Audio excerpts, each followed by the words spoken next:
All, ಎಲ್ಲರೂ ಹೇಗಿದ್ದೀರಾ? ಎಲ್ಲರೂ ಚೆನ್ನಾಗಿದ್ದೀರಾ ಅಂತ ಭಾವಿಸ್ತೀನಿ. ನಾನು ಕೂಡ ತುಂಬ ಚೆನ್ನಾಗಿದ್ದೀನಿ. ಎಲ್ಲರಿಗೂ ಕನಸು ಕುಕಿಂಗ್ ಯೂಟ್ಯೂಬ್ ಚಾನಲ್ಗೆ ಸ್ವಾಗತ. ಇವತ್ತು ಎಲ್ಲ ಹಬ್ಬಗಳಲ್ಲೂ ಮಾಡುವಂಥ ಒಂದೊಳ್ಳೆ ಕಾಳುಗೊಜ್ಜು ರೆಸಿಪಿನ ಹೇಗೆ ಮಾಡೋದು ಅಂತ ನೋಡೋಣ ಬನ್ನಿ. ಈ ಕಾಳುಗೊಜ್ಜಿಗೆ ಯಾವುದೇ ರೀತಿ ಮಸಾಲೆ ಪೌಡರ್ಗಳು ಬೇಡ ಮತ್ತು ಯಾವುದೇ ರೀತಿ ಮಸಾಲೆ ರುಬ್ಬೋ ಅವಶ್ಯಕತೆಯೂ ಇರಲ್ಲ. ತುಂಬ ಸಿಂಪಲ್ಲಾಗಿ, ಹೆಲ್ದಿಯಾಗಿ, ಟೇಸ್ಟಿಯಾಗಿ ಕಾಳುಗೊಜ್ಜು ರೆಸಿಪಿನ ಹೇಗೆ ಮಾಡೋದು ಅಂತ ತೋರಿಸ್ತೀನಿ ಬನ್ನಿ. ನಾನಿಲ್ಲಿ ಒಂದು 5 ಅವರ್ ಮುಂಚೆನೇ ಕಡಲೆಕಾಳು ಮತ್ತು ಬಟಾಣಿ ಕಾಳನ್ನ ನೆನೆಸಿಟ್ಟಿದ್ದೆ. ನೀವು ರಾತ್ರಿ ಮಾಡ್ತಾಯಿದ್ದೀರಾ ಅಂತಂದರೆ ಬೆಳಗ್ಗೆ ಕಡಲೆಕಾಳು ಮತ್ತು ಬಟಾಣಿ ನೆನೆಸಿಡಿ, ಅಥವಾ ಬೆಳಗ್ಗೆ ಮಾಡ್ತಾಯಿದ್ದೀರಾ ಅಂದರೆ ರಾತ್ರಿನೇ ನೆನೆಸಿಡಿ. ಅಟ್ಲೀಸ್ಟ್ ಒಂದು 4ರಿಂದ 5 ಗಂಟೆನಾದರೂ ಕಡಲೆಕಾಳು ಮತ್ತು ಬಟಾಣಿ ನೆನೆಸಬೇಕು. ನಂತರ ಕಡಲೆಕಾಳು ಜೊತೆ ತರಕಾರಿನೂ ಹಾಕೋತಾ ಇದ್ದೀನಿ. 2 ಆಲೂಗೆಡ್ಡೆ, 1 ಕ್ಯಾರೆಟು, ಒಂದು ಸ್ವಲ್ಪ ಬೀನ್ಸು, 1-2 ಬದನೆಕಾಯಿ ಮತ್ತು 1 ಗೆಡ್ಡೆಕೋಸನ್ನ ತೊಗೊಂಡಿದ್ದೀನಿ. ಇದನ್ನೆಲ್ಲ ನಾವು 1 ವಿಜಿಲ್ ಹಾಕ್ಸ್ಕೊಂಡು ಬೇಯಿಸ್ಕೊಳ್ಳೋಣ. ತರಕಾರಿ ಮುಳುಗೋವಷ್ಟು ನೀರು ಹಾಕ್ಕೋತೀನಿ. ನಿಮ್ಮ ಮನೇಲಿ ತರಕಾರಿ ಯಾವ್ಯಾವ್ದು ಸಿಗುತ್ತೆ ಅಷ್ಟನ್ನು ಉಪಯೋಗಿಸಿ ಸಾಕು. ಇಷ್ಟೆಲ್ಲ ತರಕಾರಿ ಹಾಕಬೇಕು ಅನ್ನೋ ಅವಶ್ಯಕತೆಯೂ ಇಲ್ಲ. ಇದನ್ನು 1 ವಿಜಿಲ್ ಹಾಕ್ಸ್ಕೊತೀನಿ. 1 ವಿಜಿಲ್ ಹಾಕ್ಸ್ಕೊಳ್ಳಿ ಸಾಕು. 2 ವಿಜಿಲ್ ಹಾಕ್ಸ್ಕೊಂಡ್ರೆ ತರಕಾರಿ ತುಂಬ ಬೆಂದ್ಬಿಡುತ್ತೆ. ನಂತರ ಒಗ್ಗರಣೆಗೆ ರೆಡಿ ಮಾಡ್ಕೊಳ್ಳೋಣ ಬನ್ನಿ. ನಾನಿಲ್ಲಿ ಒಂದು ಪಾತ್ರೆ ಇಟ್ಕೊಂಡಿದ್ದೀನಿ. ಪಾತ್ರೆಗೆ ಒಂದು 3 ಟೇಬಲ್ ಸ್ಪೂನ್ ಅಷ್ಟು ಎಣ್ಣೆ ಹಾಕ್ಕೋತೀನಿ. ಎಣ್ಣೆ ಕಾದ ನಂತರ ಒಂದು ಅರ್ಧ ಸ್ಪೂನ್ ಅಷ್ಟು ಸಾಸಿವೆ ಹಾಕ್ಕೋತೀನಿ. ಸಾಸಿವೆ ಸಿಡಿದ ನಂತರ 1 ಗೆಡ್ಡೆ ಅಷ್ಟು ಬೆಳ್ಳುಳ್ಳಿನ ಜಜ್ಜಿ ಸೇರಿಸ್ಕೊತಾ ಇದ್ದೀನಿ. ಬೆಳ್ಳುಳ್ಳಿ ಜಾಸ್ತಿ ಹಾಕ್ಕೊಳ್ಳಿ, ತುಂಬ ಚೆನ್ನಾಗಿರುತ್ತೆ. ಕೆಲವೊಬ್ಬರು ಕಾಳುಗೊಜ್ಜನ್ನ ಮಸಾಲೆ ಪದಾರ್ಥ ಉಪಯೋಗಿಸಿ ಮಾಡ್ತಾರೆ. ನಾನಿಲ್ಲಿ ಹಾಗೆ ಮಾಡ್ತಾಯಿಲ್ಲ. ಯಾವುದೇ ರೀತಿ ಮಸಾಲೆ ರುಬ್ಬದಲ್ಲೇ ನಾನು ಹೇಗೆ ಮಾಡೋದು ಅಂತ ತೋರಿಸ್ಕೊಡ್ತಾ ಇದ್ದೀನಿ. ಬೆಳ್ಳುಳ್ಳಿ ಸ್ವಲ್ಪ ಫ್ರೈ ಆದ ನಂತರ ಒಂದು 5ರಿಂದ 6 ಹಸಿಮೆಣ್ಸಿನ್ಕಾಯಿನ ಉದ್ದಕ್ಕೆ ಸೀಳಿ ಸೇರಿಸ್ಕೊತಾ ಇದ್ದೀನಿ. ನಂತರ ಒಂದು 6 ಬ್ಯಾಡಗೆ ಮೆಣಸಿನ್ಕಾಯಿನ ಸೇರಿಸ್ಕೊತಿದ್ದೀನಿ. ಬ್ಯಾಡಗೆ ಮೆಣಸಿನ್ಕಾಯಿ ಹಾಕೋದ್ರಿಂದ ಕಾಳುಗೊಜ್ಜು ಟೇಸ್ಟ್ ತುಂಬ ಚೆನ್ನಾಗಿ ಬರುತ್ತೆ, ಮಿಸ್ ಮಾಡಬೇಡಿ. ಇದನ್ನು ಒಂದು 10 ಸೆಕೆಂಡ್ ಫ್ರೈ ಮಾಡ್ಕೊಳ್ಳೋಣ. ನಂತರ ಒಂದು 3 ಈರುಳ್ಳಿನ ಉದ್ದಕ್ಕೆ ಕಟ್ ಮಾಡ್ಕೊಂಡು ಸೇರಿಸ್ಕೊತಾ ಇದ್ದೀನಿ. ನಾನಿಲ್ಲಿ ಹಬ್ಬಕ್ಕೆ ಜಾಸ್ತಿ ಮೆಜರ್ಮೆಂಟಲ್ಲಿ ಮಾಡ್ತಾಯಿದ್ದೆ. ನಿಮಗೆ ಎಷ್ಟು ಮೆಜರ್ಮೆಂಟ್ ಬೇಕೋ ಅಷ್ಟು ನೋಡ್ಕೊಂಡು ಮಾಡಿ. ಈರುಳ್ಳಿ ಕಲರ್ ಚೇಂಜ್ ಆಗೋವರೆಗೂ ಸ್ವಲ್ಪ ಬಾಡಿಸ್ಕೊಳ್ಳೋಣ. ನಾನಿವತ್ತು ಒಂದು ಅರ್ಧ kg ಕಾಳನ್ನ ಉಪಯೋಗಿಸಿ ಮಾಡ್ತಾಯಿದ್ದೀನಿ. ಈರುಳ್ಳಿ ಸ್ವಲ್ಪ ಕಲರ್ ಚೇಂಜ್ ಆಗಿದೆ. ನಂತರ ಇದಕ್ಕೆ ಹಸಿ ಕರಿಬೇವಿನ ಸೊಪ್ಪನ್ನ ಸೇರಿಸ್ಕೊತಾ ಇದ್ದೀನಿ. ಆದಷ್ಟು ಹಸಿ ಕರಿಬೇವಿನ ಸೊಪ್ಪನ್ನೇ ಉಪಯೋಗಿಸಿ, ತುಂಬ ಟೇಸ್ಟ್ ಚೆನ್ನಾಗಿರುತ್ತೆ. ಇಲ್ಲ ಅಂತಂದರೆ ಒಣಗಿರೋ ಕರಿಬೇವಿನ ಸೊಪ್ಪಾದರೂ ಉಪಯೋಗಿಸ್ಬೋದು. ಆದರೆ ಹಸಿ ಕರಿಬೇವಿನ ಸೊಪ್ಪು ಹಾಕೋದ್ರಿಂದ ಆ ಫ್ಲೇವರ್ ಎಲ್ಲ ಚೆನ್ನಾಗಿ ಬರುತ್ತೆ.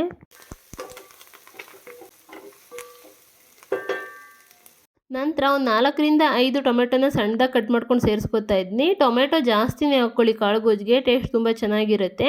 ಟೊಮೆಟೊ ಏನಾದರೂ ಕಡಿಮೆ ಹಾಕೋತು ಅಂತಂದರೆ ಸ್ವಲ್ಪ ಹುಣಸೆ ಹುಳಿನ ಸೇರಿಸ್ಕೊಳ್ಳಿ, ಆವಾಗ ಬ್ಯಾಲೆನ್ಸ್ ಆಗುತ್ತೆ. ಟೊಮೆಟೊ ಸ್ವಲ್ಪ ಸಾಫ್ಟ್ ಆಗೋವರೆಗೂ ಫ್ರೈ ಮಾಡ್ಕೊಳ್ಳೋಣ.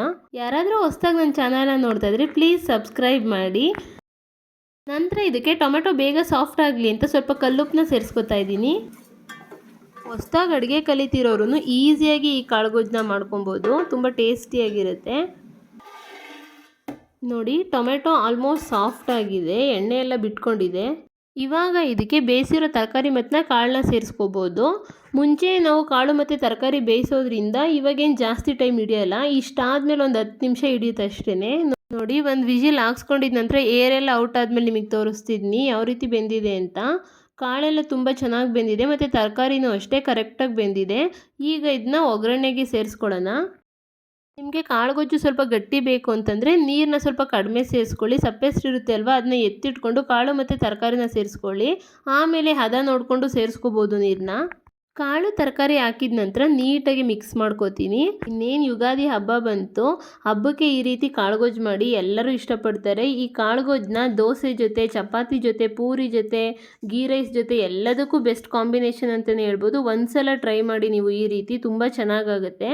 ಇದನ್ನೆಲ್ಲ ನೀಟಾಗಿ ಮಿಕ್ಸ್ ಮಾಡ್ಕೋತೀನಿ. ನಾನು ಇದಕ್ಕೆ ಯಾವುದೇ ರೀತಿ ರುಬ್ಬಿರೋ ಅಂಥ ಮಸಾಲೆನ ಯೂಸ್ ಮಾಡಲ್ಲ, ಮನೇಲೇ ಮಾಡಿರೋ ಅಂಥ ಸಾಂಬಾರು ಪೌಡ್ರನ್ನ ಉಪಯೋಗಿಸ್ತೀನಿ ಅಷ್ಟೇ.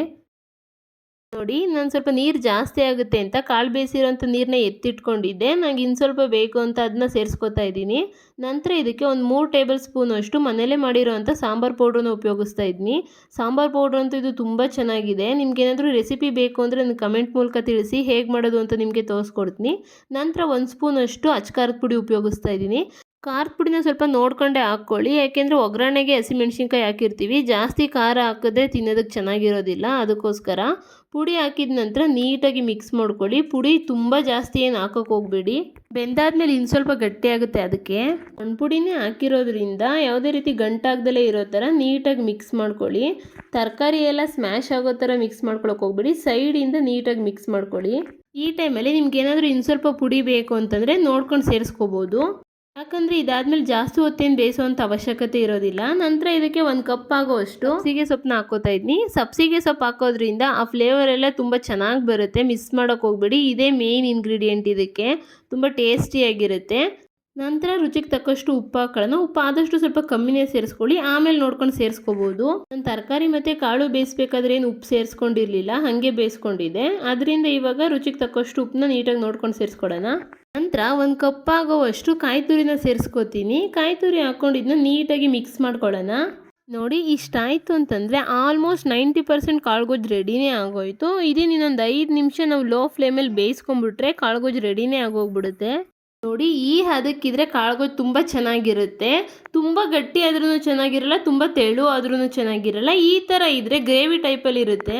ಗೀ ರೈಸು, ಚಪಾತಿ, ಪೂರಿ ಈ ಥರ ಎಲ್ಲ ರೀತಿ ಒಂದು ರೊಟ್ಟಿ ಐಟಮ್ಸ್ಗೂ ಅಷ್ಟೇ ತುಂಬ ಚೆನ್ನಾಗಿರುತ್ತೆ ಈ ರೀತಿ ಇದ್ದರೆ. ನೋಡಿ ಒಂದು 5 ನಿಮಿಷ ನಾನು ಲೋ ಫ್ಲೇಮಲ್ಲಿ ಬೇಯಿಸ್ಕೊಂಡೆ. ನಂತರ ಇದಕ್ಕೆ 1 ಕಪ್ ಆಗೋವಷ್ಟು ಕೊತ್ತಂಬರಿ ಸೊಪ್ಪನ್ನ ಹಾಕೋತಾ ಇದ್ದೀನಿ. ಕೊತ್ತಂಬರಿ ಸೊಪ್ಪು ಹಾಕ್ಕೊಂಡು ಮಿಕ್ಸ್ ಮಾಡಿಕೊಂಡು ಸ್ಟವ್ನ ಆಫ್ ಮಾಡಿದ್ರೆ ಮುಗೀತು. ಒಳ್ಳೆ ಬೊಂಬಾಟಾಗಿರೋ ಅಂಥ ಕಾಳುಗೊಜ್ಜು ರೆಡಿನೇ ಆಗೋಯ್ತು. ಯಾವ ಹೋಟೆಲಲ್ಲೂ ಈ ಥರ ಆಗೋದಿಲ್ಲ, ಅಷ್ಟು ಟೇಸ್ಟಿಯಾಗಿರುತ್ತೆ. ಒಂದ್ಸಲ ಟ್ರೈ ಮಾಡಿ. ನೋಡಿದ್ರಲ್ವ ಈಸಿಯಾಗಿ ಕಾಳುಗೊಜ್ಜನ್ನ ಹೇಗೆ ಮಾಡ್ಬೋದು ಅಂತ. ಹಾಗಾದರೆ ಈ ರೆಸಿಪಿ ನಿಮಗೆ ಇಷ್ಟ ಆಗಿದ್ದರೆ ಪ್ಲೀಸ್ ಲೈಕ್ ಮಾಡಿ, ಶೇರ್ ಮಾಡಿ ಹಾಗೂ ಸಬ್ಸ್ಕ್ರೈಬ್ ಮಾಡಿ. ಮತ್ತಷ್ಟು ಈಸಿ ರೆಸಿಪಿಗಾಗಿ ಕನಸು ಕುಕಿಂಗ್ ಯೂಟ್ಯೂಬ್ ಚಾನಲ್ನ ಸಬ್ಸ್ಕ್ರೈಬ್ ಮಾಡೋದು ಮರಿಬೇಡಿ. Thank you for watching. Thank you all.